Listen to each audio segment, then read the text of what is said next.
हाँ जी स्टूडेंट्स, हम second unit की बात कर रहे थे। तो हमने फर्स्ट ऑर्डर फेज ट्रांजिशन तक डिस्कस किया और ये ग्राफ अब डिस्कस करने वाले थे फर्स्ट ऑर्डर फेज ट्रांजिशन से रिलेटेड। तो देखिए, जो मोलर गिब्स फंक्शन होता है उसका टेम्परेचर के साथ वेरिएशन हम फर्स्ट ग्राफ में शो कर रहे हैं। फेज़ 1 में इसका ग्राफ इस टाइप से बनता है, बट फेज़ 2 में यहाँ पे डिसकंटिन्यूटी आ जाती है बाद में। और in the same way molar entropy का अगर टेम्परेचर के साथ ग्राफ देखें तो फेज़ 1 में तो हमारा इंक्रीजिंग ऑर्डर में आफ्टर दैट ड्रास्टिक चेंज होता है, एक पर्टिकुलर टेम्परेचर वैल्यू इंक्रीज़ होती है एंड फिर सेकेंड फेज़ में ग्राफ इस टाइप से चला जाता है। तो ये भी डिसकंटिन्यू हुआ। मोलर वॉल्यूम का अगर टेम्परेचर के साथ ग्राफ देखते हैं तो वो भी कुछ इसी टाइप से मिलता है as that of the molar entropy.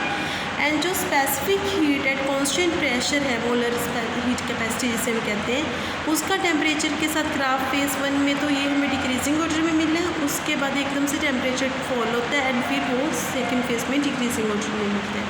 तो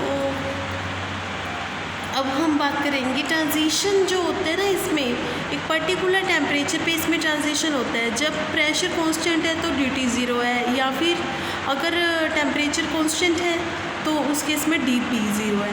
तो इसका मतलब क्या हुआ कि cp जो होता है molar heat capacity, that is equal to curl q by curl t at constant p होती है। कर्ल क्यू को हम t कर्ल s लिख सकते हैं। तो अब अगर देखिए टेम्परेचर 0 हो गया तो t 0 है तो समथिंग अपॉन 0 इन्फिनिटी हो जाता है, तो उस केस में इसकी वैल्यू इन्फिनिटी हो जाएगी। Now is a second order phase transition. Second order phase transition में हीट एनर्जी ना तो लिबरेट होती है ना वो एब्जॉर्ब होती है। इसमें कंटिन्यू फेज ट्रांजिशन होता है। इसमें आप एग्जांपल ले सकते हो कि जब फेरोमैग्नेटिक मटेरियल पैरा में चेंज होते हैं एट द क्यूरी टेम्परेचर, वो इसमें ले सकते हो। लिक्विड हीलियम 1 लिक्विड हीलियम 2 में कन्वर्ट होता है एट ट्रिपल पॉइंट। मेटल्स या मेटल्स की मिक्सिंग करके जो अलॉय बनाए जाते हैं वो सेकेंड ऑर्डर फेज ट्रांजिशन में आते हैं।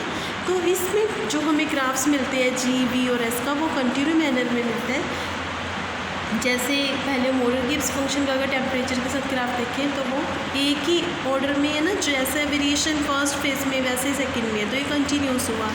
वॉल्यूम का अगर T के साथ देखते हैं ये भी कंटिन्यू मैनर में है, एंड अगर एंट्रोपी का T के साथ चेंज देखते हैं that is also in the continuous manner. तो ये तीनों जो है ये डिसकंटिन्यू नहीं है, इनका फर्स्ट ऑर्डर डिफरेंशियल्स हैं वो डिसकंटिन्यूटी एंट्रोपी और वॉल्यूम में शो नहीं करते, बट जो हायर ऑर्डर डेरिवेटिव्स हैं वो डिसकंटिन्यू होते हैं।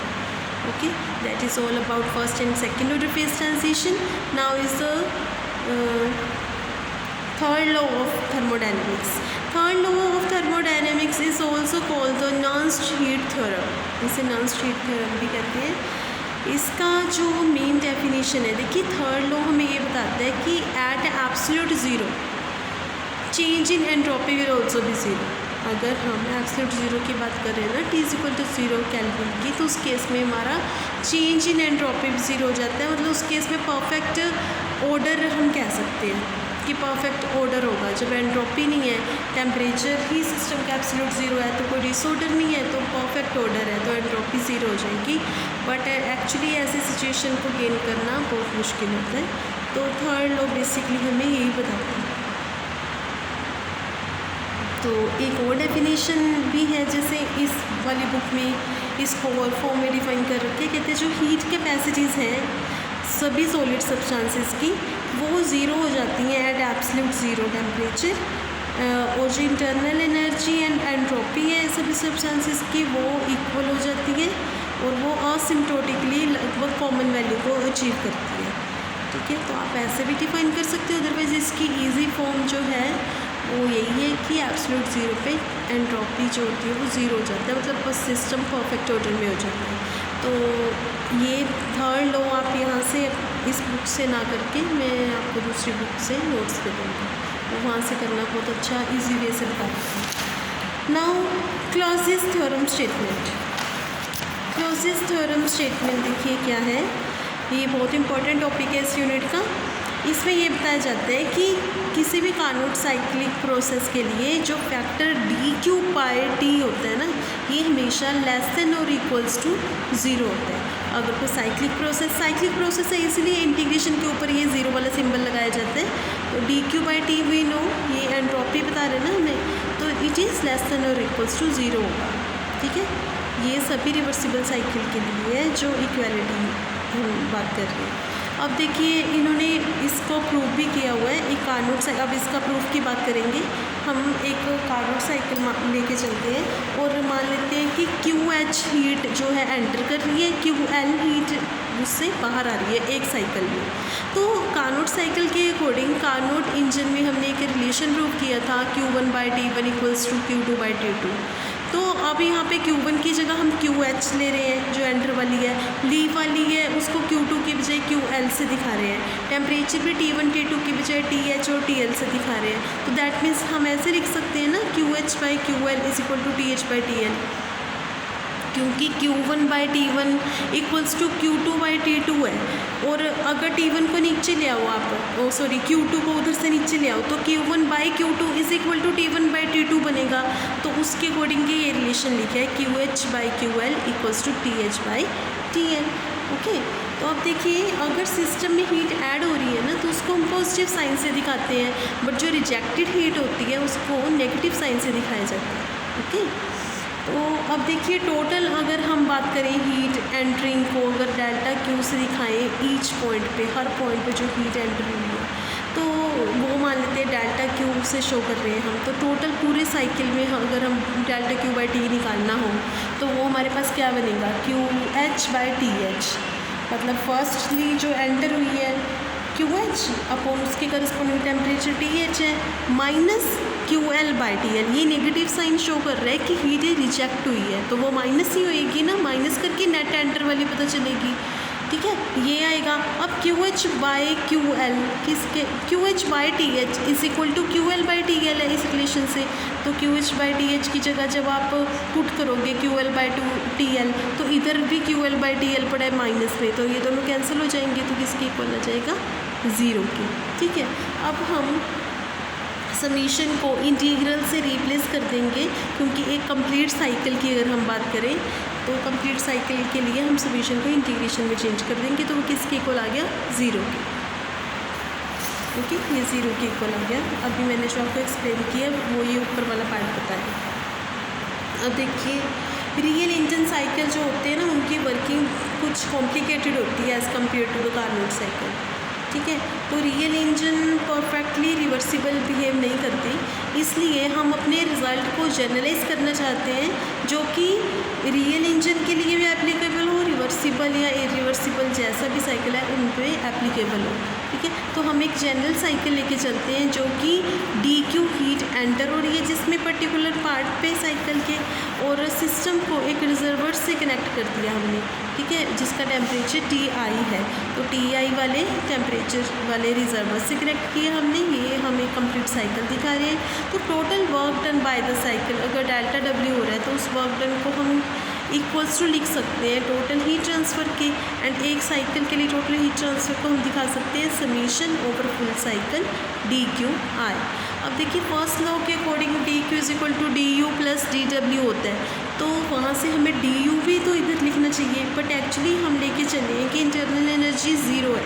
इंटरनल एनर्जी का अगर कोई रोल नहीं है तो डेल्टा W फिर किसके इक्वल होगा, टोटल हीट ट्रांसफ़र के, फर्स्ट लॉ के अकॉर्डिंग। इसलिए हमने ये रिलेशन लिखा है, पूरे साइकिल को हमने डॉटेड लाइन से दिखा दिया। ठीक है, अब हम इमेजिन करते हैं कि हीट हर पॉइंट पे सप्लाई हो रही है एक कार्नोट इंजन के थ्रू। तो वो जो इस कार्नोट इंजन, ये सी कार्नोट इंजन हमने बीच में इंट्रोड्यूस कर दिया। अब कार्नोट इंजन देखिए इस वाले से कनेक्टेड है, एक तो टेम्परेचर T वाले रिजर्वर से, एक TI वाले टेम्परेचर से वाले रिजर्वर से कनेक्टेड है। तो रिजर्वर जो T पॉइंट पे है, ये at reservoir at T, it is common for all the Carnot engines जो भी कनेक्टेड होंगे साइकिल के ऑल पॉइंट्स पे, ये तो सभी के लिए कॉमन है। अब देखिए हम कार्नोट साइकिल में हम इस चीज़ को कर चुके हैं, वही चीज़ यहाँ पे रिपीट हो रही है कि heat given to the reservoir at TI, जो हीट इसको दी जा रही है अपॉन इसका टेम्परेचर, और वो किसके इक्वल होगा, जो इसने ली है T टेम्परेचर वाले ने अपॉन इसका टेम्परेचर, ये होगा ना। ठीक है, देखिए क्या कर रहे हैं, बेसिकली हम इसको हीट सप्लाई दे रहे हैं। ठीक है, इसको हीट सप्लाई दे रहे हैं और फिर कुछ वर्क डन हो रहा है, बाकी जो बच जाती है वो इसको चली जाती है। तो हीट जो यहाँ से ले रहे हैं टी वाले से, वो हीट अपॉन इसका टेम्परेचर इक्वल्स टू हीट जो इसने ली है टी आई वाले ने अपॉन इसका टेम्परेचर। यही रूल कहते हैं ना हमारे पास। तो अब देखिए बेटा, D Q plus D W अगर हीट यहाँ से ली गई है इस वाले से, तो D Q plus D W और D Q I plus D W I upon इसका टेम्परेचर टी है। अब इसने डी डब्ल्यू तो वर्क डन किया कार्नोट इंजन ने, तो इसके पास कितनी गई डी क्यू, और इसका टेम्परेचर टी आई है, तो D Q upon T I हो जाएगा। यहाँ से बेटा डी डब्ल्यू आई की वैल्यू निकाल लेंगे हम। अब देखिए टोटल वर्क डन पर साइकिल जो है वो लेस देन और इक्वल्स टू 0 होता है, क्योंकि हीट टोटली वर्क में कन्वर्ट नहीं हो सकती है, हम कर चुके हैं। इसका मतलब टोटल कितना हुआ वर्क डन।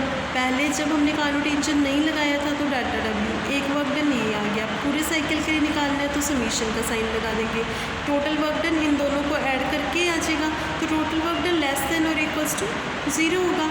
अब देखिए डेल्टा डब्ल्यू की वैल्यू यहाँ से summation over full cycle D Q आई है, तो ये डेल्टा डब्ल्यू की वैल्यू इसमें पुट कर दो। 6th इक्वेशन में वैल्यूज़ पुट करेंगे, डेल्टा डब्ल्यू वाले भी पुट कर दो और फिर डी डब्ल्यू आई मतलब 5th इक्वेशन को भी 6th में पुट कर दो।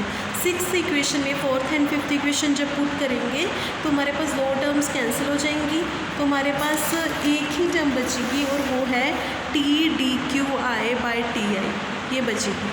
टी तो कांस्टेंट है, इसको जो है बाहर ले लो, and this is less than और इक्वल्स टू 0, ठीक है। अब टी तो कांस्टेंट ही है, ये उधर जाके 0 हो जाएगा, तो फुल साइकिल पे हमारे पास क्या आ जाएगा D Q I upon T I less than और इज इक्वल्स टू 0। अब समेशन को हम इंटीग्रेशन से इंटरचेंज कर सकते हैं बिकॉज फुल साइकिल की बात हो रही है, तो हमारे पास रिलेशन बचेगा समेशन और integration over the full cycle D Q upon T is less than और इक्वल्स टू 0, एंड इसी को बोलते हैं क्लोजियस इनइक्वालिटी। यही क्लोजियस इनइक्वालिटी होती है। Thank you.